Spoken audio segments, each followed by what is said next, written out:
Baik, Assalamualaikum warahmatullahi wabarakatuh. Waalaikumsalam warahmatullahi wabarakatuh. Selamat siang anak-anak. Siang. Nah, bagaimana kabar kalian hari ini?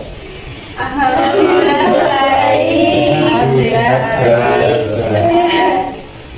Ujiannya hari ini gimana? Susah.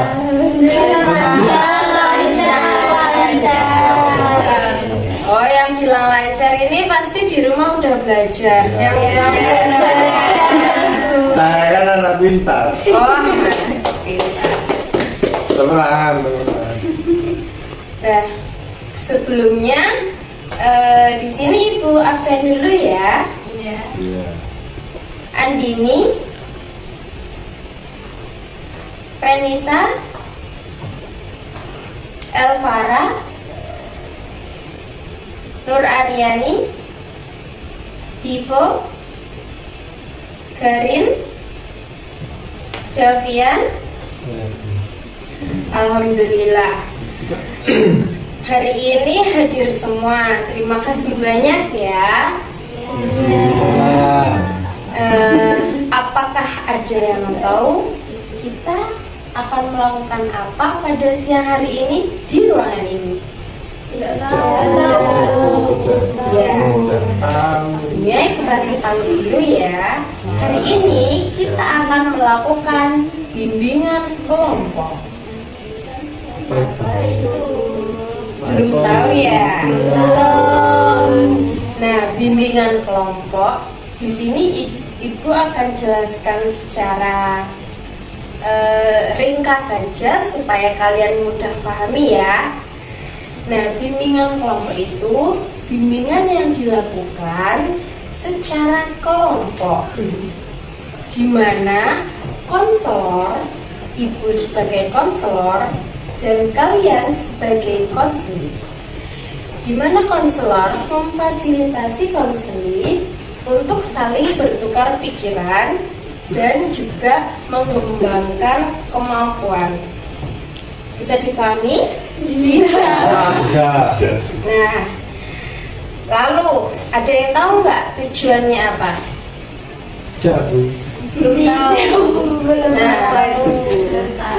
Tujuan dari bimbingan konseling ini yaitu untuk mengembangkan kemampuan bersosialisasi kalian dan juga komunikasi kalian, serta dapat melatih kemampuan kalian supaya berani berbicara di depan umum dan saling menghargai pendapat satu sama lain. Sudah dapat dipahami? Sudah. Baik, apakah kalian siap untuk melakukan bimbingan kelompok pada hari ini? Siap. Baik, materi pada hari ini yaitu mengenai strategi belajar yang efektif. Ada yang tahu nggak strategi belajar yang efektif itu bagaimana? Belum tahu bagaimana itu, Bu. Nah, ini akan Ibu jelaskan sedikit ya.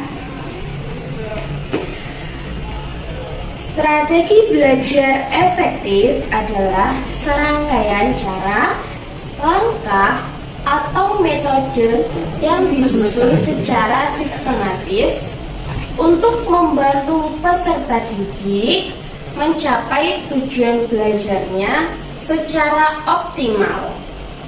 Nah, strategi ini bukan sekedar cara belajar, tetapi strategi ini mencakup bagaimana seseorang mengatur waktu, memilih teknik belajar, menggunakan sumber belajar yang tepat, serta mengevaluasi hasil belajar yang sudah dilakukan. Jadi, ada yang bisa mengambil kesimpulan nggak dari pengertian tersebut?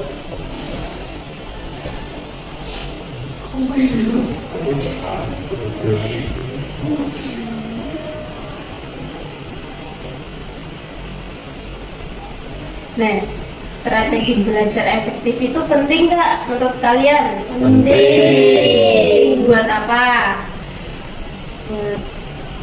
Mengatur cara belajar. Nah, ya benar. Untuk mengatur cara belajar supaya kita bisa lebih nyaman untuk melakukan proses belajar ya. Ya. Nah, yang selanjutnya yaitu manfaat. Manfaat dari menyusun strategi belajar ini, yang pertama dapat meningkatkan pemahaman materi. Jadi, apabila kalian sudah menemukan gaya belajar yang tepat, kalian dapat memahami materi itu dengan mudah. Paham? Paham. Nah, yang kedua, dapat meningkatkan konsentrasi dan daya ingat. Nah, ketika kalian sudah dapat menemukan gaya yang tepat, biasanya kayak gitu tanpa dihafalkan sudah paham, sudah tercatat sendiri gitu ya. Oh, dari gaya belajar kemarin kayaknya bisa disimpulkan kayak gini. Jadi kan lebih mudah kan? Yang selanjutnya, membentuk kebiasaan belajar yang baik. Nah, dengan menciptakan strategi yang belajar yang bagus, itu dapat membentuk kebiasaan belajar yang baik. Yang selanjutnya, dapat meningkatkan motivasi dan kepercayaan diri. Nah, apabila kalian sudah menemukan gaya belajar yang sesuai, kalian bisa lebih percaya diri sih biasanya. Soalnya, oh itu aku sudah bisa. Soalnya gaya belajarnya cocok sama yang kalian pakai di rumah. Nah, yang selanjutnya, menghemat waktu dan energi. Yang keenam, dapat meningkatkan prestasi akademik. Apabila sudah cocok, biasanya nilainya bagus. Nah, yang ketujuh, mengurangi stres dan rasa cemas. Kan kalau sudah tahu, oh gaya belajarku kayak gini, jadi aku nggak perlu khawatir lagi. Aku bisa menghafalkan itu dengan cepat. Tahu? Nah, yang terakhir, mempersiapkan kemandirian belajar di masa depan.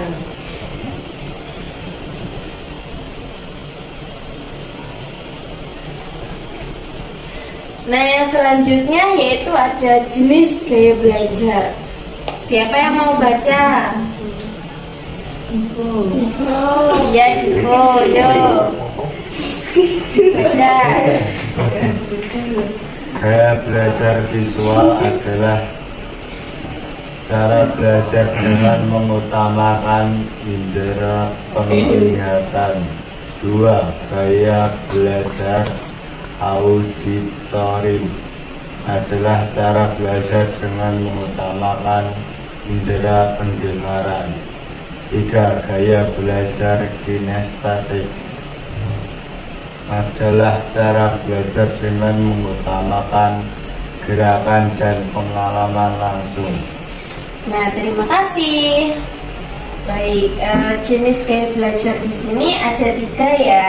Yang pertama, gaya belajar visual, yaitu bagaimana cara belajar dengan mengutamakan indera penglihatan. Jadi mungkin cukup membaca, kalian sudah langsung paham kan? Nah, sudah tahu kan ke jenis gaya belajar ini? Nah, yang selanjutnya yaitu gaya belajar auditori, yaitu cara belajar dengan mengutamakan indera pendengaran. Biasanya gaya belajar ini lebih banyak kayak menggunakan video kayak gitu loh. Jadi dengan video atau penjelasan, dia lebih mudah memahami daripada membaca secara langsung. Nah, yang ketiga yaitu gaya belajar kinestetik, itu gaya belajar yang mengutamakan gerakan dan pengalaman langsung. Ada yang mungkin beberapa, jadi harus dipraktekkan kayak rumah, nah, berjalan, nah kayak gitu ya.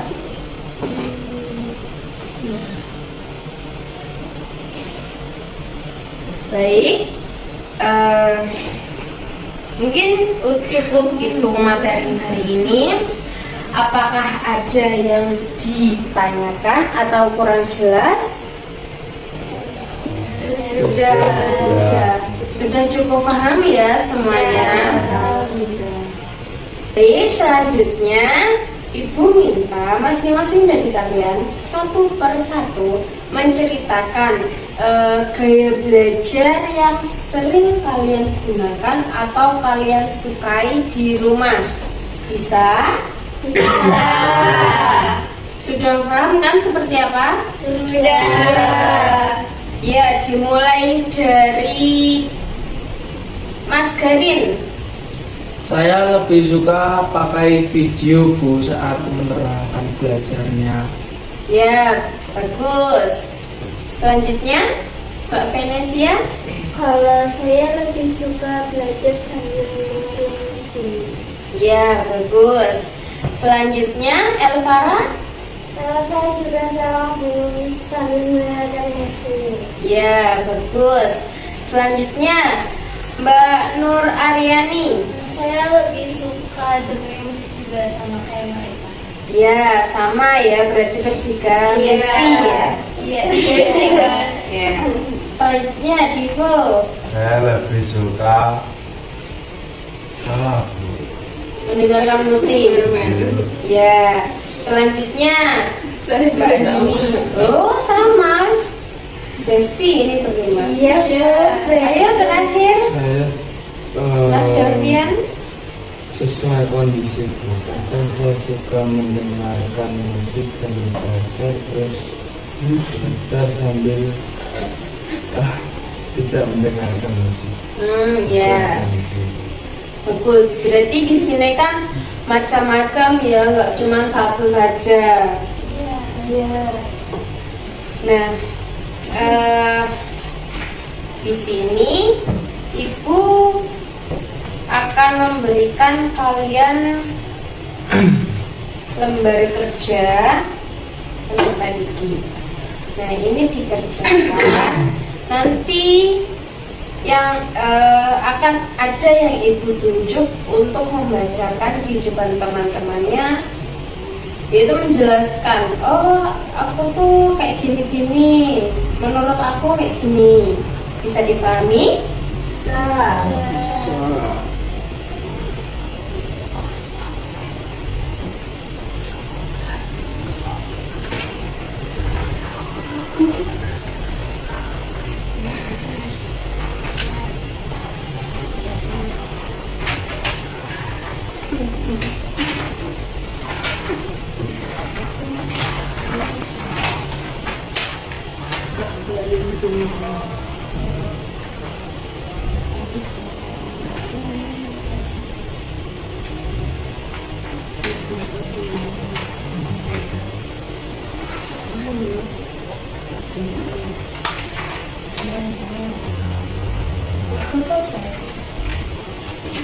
Kapan Kak? Kapan? Baik, apakah sudah selesai kalian mengerjakan LKPP-nya? Sudah. Baik, Ibu akan tunjuk dua orang menjelaskan dulu teman-temannya mengenai jawaban yang sudah dia tulis di kertasnya ya.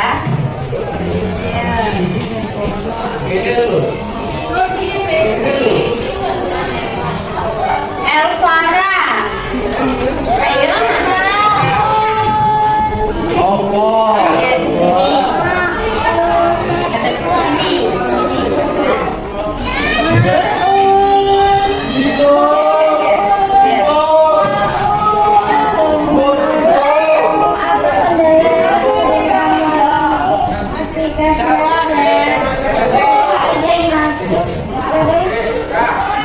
Tadi masuk ke otak, terus saya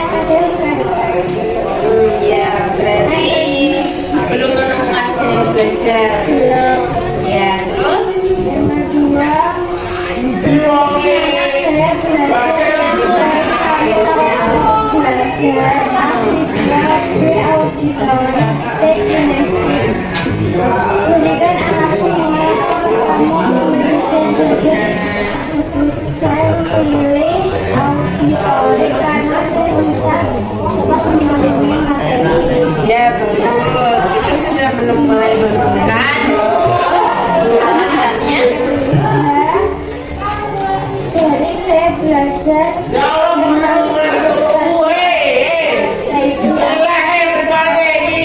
akan belajar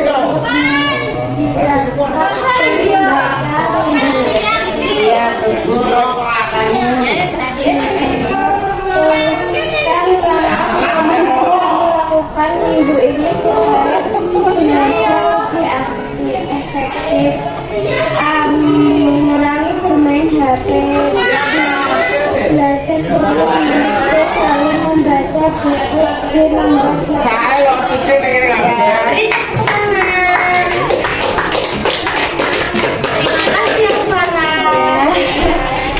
Baik, yang selanjutnya Dawian, silakan maju.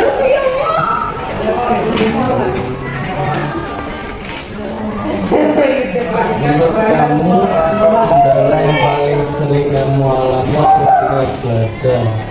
Alasan Itu sepertinya penyakit utama. Coba berikan alasan mengapa kamu memilih supaya belajar tersebut. Dan ini memastikan dengan cara itu cara cepat paham dan mudah mengerti. Ya, terus mulai Jika dari berat belajar yang kamu pilih, strategi apa yang dapat digunakan belajar untukmu dengan cara mencatat atau mempraktekkan secara langsung. ya bagus. Nomor 4, tuliskan langkah yang akan kamu lakukan hari ini supaya belajar lebih efektif. Yang pertama, niat belajar. Yang kedua, belajar 30 menit, istirahat selama 10 menit. Yang ketiga, membuat jadwal pelajaran. Yang keempat, mengurangi penggunaan.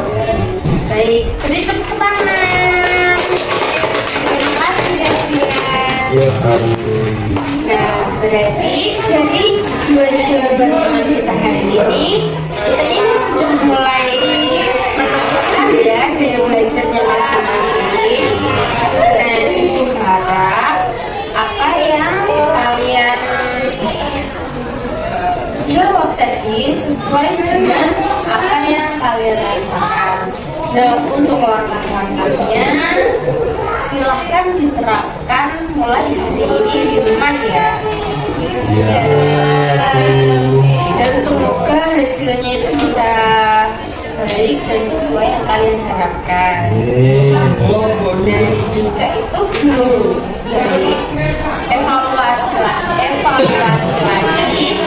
model belajar dan juga langkah-langkah yang akan kalian lakukan untuk menciptakan strategi belajar yang efektif. Bisa dipahami? Baik, terima kasih untuk hari ini. Terima kasih sudah datang. Semoga apa yang Ibu sampaikan bisa kalian pahami dengan mudah dan juga bermanfaat bagi kalian semua. Kita sampai bertemu di minggu depan ya. Terima kasih. Wassalamualaikum warahmatullahi wabarakatuh.